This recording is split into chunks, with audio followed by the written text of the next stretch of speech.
In war, victory. In peace, vigilance. In death, sacrifice. Welcome to the Dragon Age Wiki. So today I'm going to be talking about elves. A humanoid race. Elves typically stand about 4 inches shorter than the average human companions and have a slender, lithe build and pointed ears.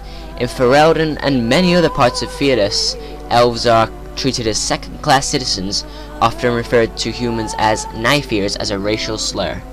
Now, if you're an elf, you get +2 willpower and +2 magic, which can really help sometimes if you're a mage, because mages rely on magic. So, elves in Thedas are not immortal, but elven legends state that this was not always the case, however. Once they say they was immortal beings who lived in harmony with the natural world. In the Dales, the elves created a second elven homeland and began to restore lost lore and the culture in Elvhenan, including the worship of the former gods. For some years, humans loyal to Andraste's memories respected their elven allies, but over the generations and as the Chant of Light and the religion of the Maker spread throughout the human nations, the diplomatic relationships between the Dales and surrounding human nations turned cold. As the elves refused to be converted, the Chantry eventually led an Exalted March against the elves, claiming they had been attacked by the Dales. As the Dales fell and the elves had to abandon their second homeland, their culture was irrevocably schismed. Many elves accepted the terms of their human aggressors, going to live in the Alienages inside human cities such as Denerim, and they agreed to worship the Maker in those cities. Those elves who resisted became the Dalish elves, maintaining the worship of the elven gods and continuing their efforts to recover the lost culture of Elvhenan.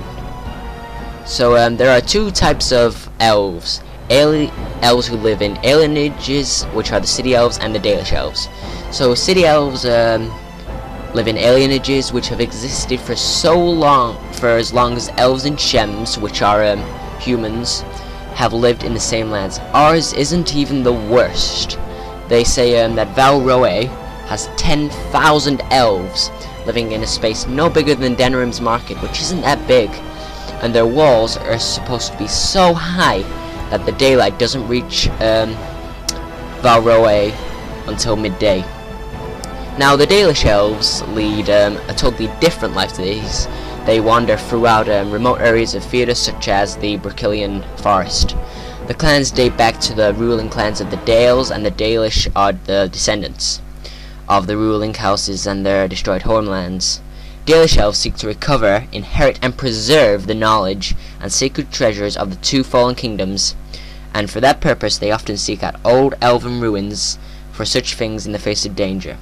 They still revere the elven pantheon, and each member of the tribe will tattoo the symbol of their chosen god on their face.